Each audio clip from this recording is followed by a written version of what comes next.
এই একটা ছবি জীবনটা পাল্টে দিয়েছে।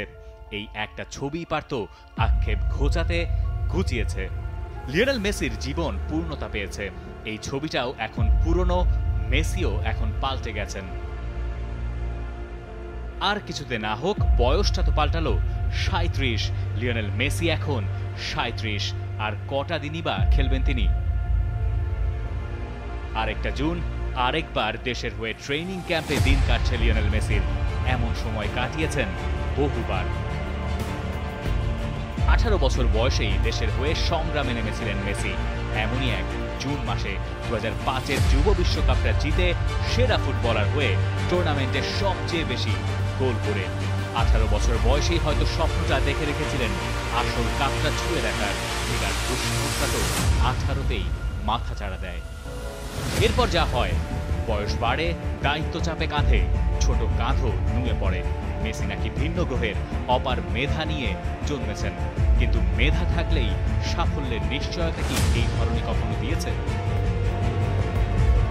মেসিকে ধরতে হলো রুক্ষ পথ। ৬ জন্মদিনটা ভালোই গেল। মেক্সিকোর সঙ্গে মাঠে নামলো আর্জেন্টিনা। সেকেন্ড রাউন্ডের ম্যাচ মেসি নামলেন পরে। ম্যাক্সি রদ্রিগেজের এক্সট্রা টাইমের গোল আর্জেন্টিনাকে নিল কোয়ার্টার ফাইনালে। রদ্রিগেজের অ্যাসিস্ট করার আগে পাসটা মেসির কাছ থেকে রিসিভ করেছিলেন সোরিন। জন্মদিনটা ভালোই গেল মেসির, কিন্তু বিশ্বকাপটা নয়। ১০-এ জন্মদিনের ২ দিন আগে ক্যাপ্টেনের আর্মব্যান্ড পরে বিশ্বকাপে প্রথমবার মাঠে নামলেন লিওনেল মেসি। হলেন ম্যান অব দ্য ম্যাচও, কিন্তু ঘুরে ফিরে ওই একই বিশ্বকাপের গল্পটা পাল্টানো গেল না এবারও। ১১-তে ঘরের মাঠে কোপা, মেসি তখন ক্যাম্পে। সময়টা গেল ভালো, শেষটা হলো আগের মতোই। ১৪-তে জন্মদিনের পরদিন মাঠে নেমে নাইজেরিয়ার সঙ্গে করলেন জোড়া গোল। বিশ্বকাপটা থাকলো অধরাই। একদম কাছে গিয়েও কেবল ফিরলেন প্লেয়ার অফ দ্য টুর্নামেন্টের ট্রফি হাতে। বিশ্বকাপ থাকলো যোজন যোজন দূরে। ১৫-১৬ দুই কোপাও আরও একবার মেসির জন্মদিনের আগে পরেই। ১৪-র গল্পটা তো আর পাল্টানো গেল না। মেসির কেবল বয়সই বাড়ে। ১৮-র বিশ্বকাপেও জন্মদিনের পরে মেসি মাঠে নামলেন। নাইজেরিয়ার সঙ্গে বিখ্যাত গোল, কিন্তু এরপর সেই বিখ্যাত বিদায়। নিয়মই যেন হয়ে দাঁড়ালো। মেসি যাবেন, জন্মদিনের দিনটা তার ভালোই যাবে। দিনটা ঘুরতেই বিদায় ঘন্টা ঘুরতে হবে বড় টুর্নামেন্ট থেকে। ১৯-এর কোপাতেও গল্প থাকলো আগের মতোই। ১৮ বছর বয়সের স্বপ্ন সত্যি হলো ২১-এর ফাইনালে। যে মারাকানা কাঁদিয়েছিল ২৭ বছর বয়সী মেসিকে, সেই মারাকানাই ৩৪ বছর বয়সে ফিরিয়ে দিল আর্জেন্টিনা আর লিওনেল মেসিকে। মারাকানার মতো অত বিখ্যাত নয় লুজাইল স্টেডিয়াম। আসলে ওই স্টেডিয়ামের কোনো খ্যাতিই নেই।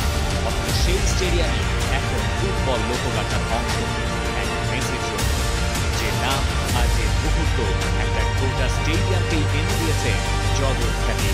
আর মেসি পেয়েছেন সারা জীবনের কষ্টের প্রতিদান। জীবন মেসিকে কড়ায় গন্ডায় বুঝিয়ে দিয়েছে। এ পথ থেকে ও পথে ঘুরিয়েছে, কাঁদিয়েছে, হারিয়েছে, অবসরে পাঠিয়েছে, আবার ফিরিয়েও এনেছে। মেসির গল্পটা সিনেমার মতোই, অথবা তার চেয়েও বেশি কিছু। যে সিনেমার লেখক স্বয়ং সৃষ্টিকর্তা, নইলে এমন গল্প তো সিনেমাতেও সম্ভব নয়। এখন মেসি খেলতে নামেন নির্ভর হয়ে, জীবনটা কেবলই নাকি উপভোগ করে যান। এমনই হয়, জীবন যখন দেয় তখন বোধহয় দুহাত ভরেই দেয়। এমন আরও অনেক জুন আসবে, মেসিরও জন্মদিন তাতে থাকবে। একদিন মেসিও থাকবেন না মাঠে, কিন্তু মেসির গল্পটাই এমনভাবে একজন লিখে রেখেছিলেন যে গল্পটাই ঘুরিয়ে ফিরিয়ে বলতে হবে এই দিনে চিরদিন। লিওনেল মেসি, শুভ জন্মদিন। Rifat Masud, T Sports.